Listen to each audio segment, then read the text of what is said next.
بسم الله الرحمن الرحيم.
Sekiranya seorang hamba mengetahui balasan yang Allah janjikan atas setiap doa yang ia minta, niscaya ia akan menghabiskan banyak waktunya untuk berdoa kepada Allah Subhanahu wa taala. Bismillah, Assalamualaikum warahmatullahi wabarakatuh. Alhamdulillahi rabbil alamin. Allahumma salli wa sallim wa barik ala nabiyyina Muhammadin wa ala alihi wa sahbihi ajma'in. Amma ba'du.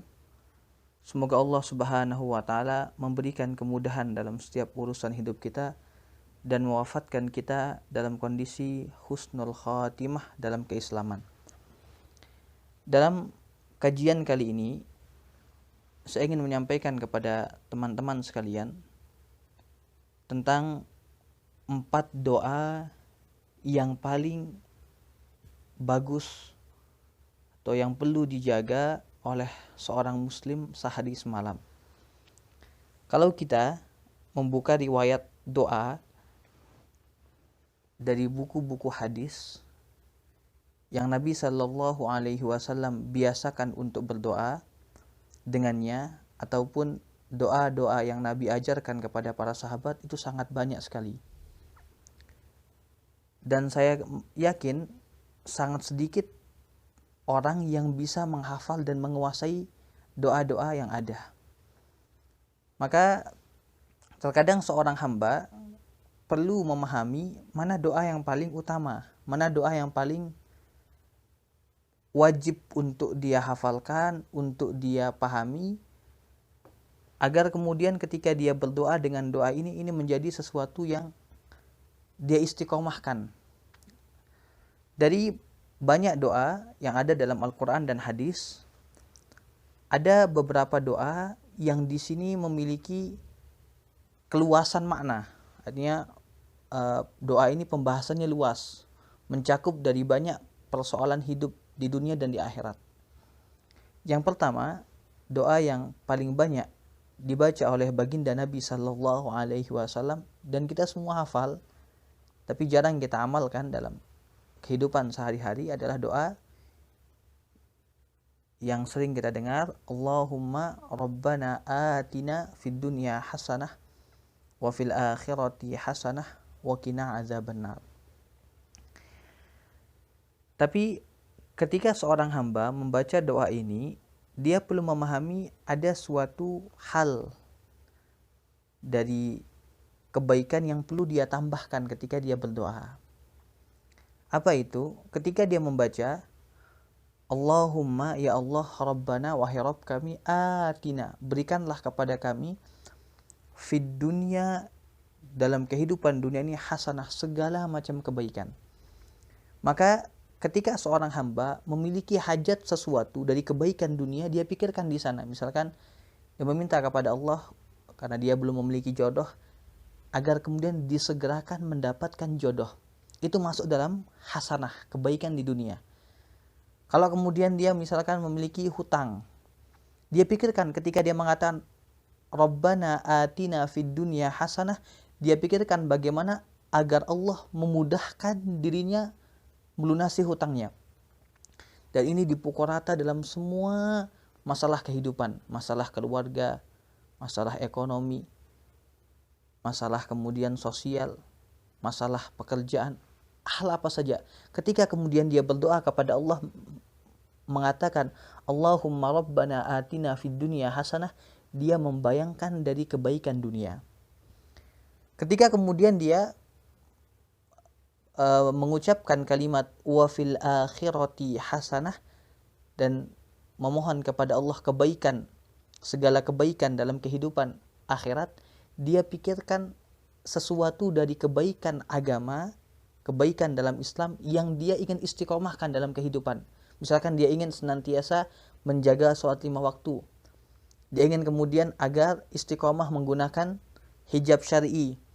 Dia kemudian berpikir kemudian bagaimana dia istiqomah bisa menolong orang. Dia pikirkan kebaikan-kebaikan yang nantinya akan menjadi kemuliaan dia di surga.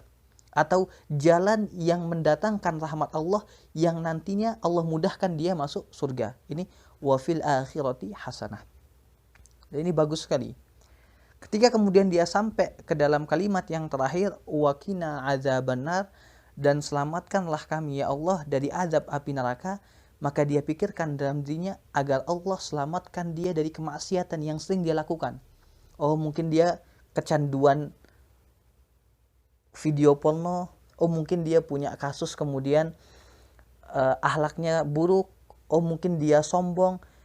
Bagaimana kemudian dia berdoa kepada Allah agar setiap keburukan yang ada dalam dirinya, yang itu mendatangkan kemurkaan Allah dan bisa menjadikan kemudian dia dimasukkan ke dalam neraka, atau itu adalah perbuatan orang-orang munafik dan orang-orang kafir seperti dusta, tidak amanah dan sebagainya, maka dia, ya Allah selamatkanlah saya dari akhlak-akhlak atau perbuatan-perbuatan yang buruk, agar nanti apa? Diselamatkan dia dari api neraka.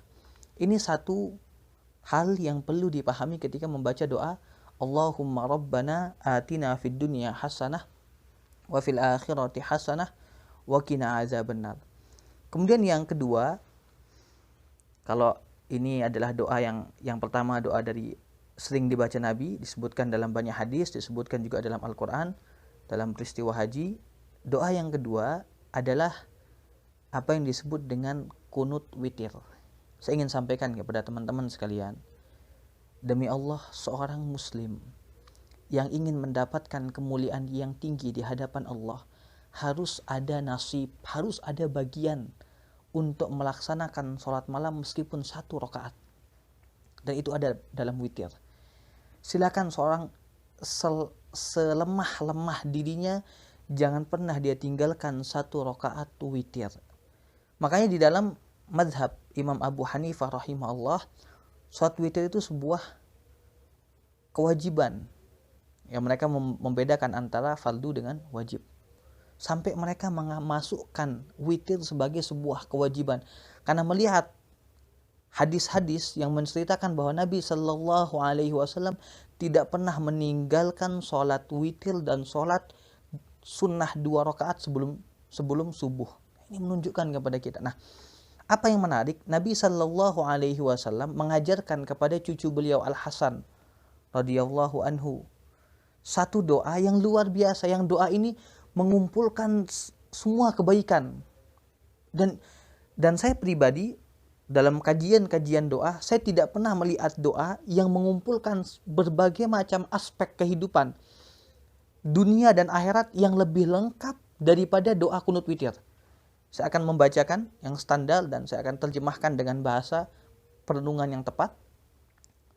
Yang pertama, Allahumma hdina fi man hadait. Ya Allah, berilah petunjuk kepada kami, ya Allah, sebagaimana orang-orang yang Engkau berikan petunjuk sebelum kami sampai husnul khatimah. Allahumma hdina fi man hadait. Yang kedua, wa'afina fi man afait. Kita sudah bahas yang kemarin makna afiyah, dan berilah kelapangan, dan berilah kesejahteraan, dan berilah keselamatan kepada kami sebagaimana orang-orang sebelum kami yang Engkau berikan kesejahteraan sampai Engkau mudahkan kami masuk surga. Yang ketiga, wa tawallana fi man tawallait.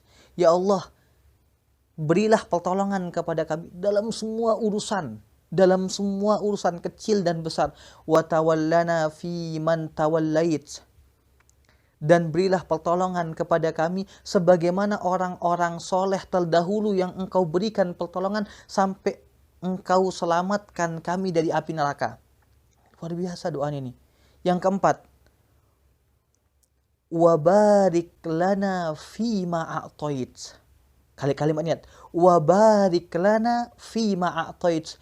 Ya Allah, berilah keberkahan kepada apapun yang engkau berikan kepada kami. Umur, harta, ilmu, keluarga, anak, waktu, apapun yang Allah berikan kepada hamba, kalau ia ingin berkah, maka jaga doa ini. Wa barik lana fima a'tait. Yang kelima, wa qina syarra ma qadait. Ya Allah, lindungilah kami. Syarra ma qadait, setiap keburukan dari ketentuan engkau yang berlaku. Ini teman-teman sekalian, kalimat yang kelima ini kalimat yang paling mengguncangkan hati saya pribadi.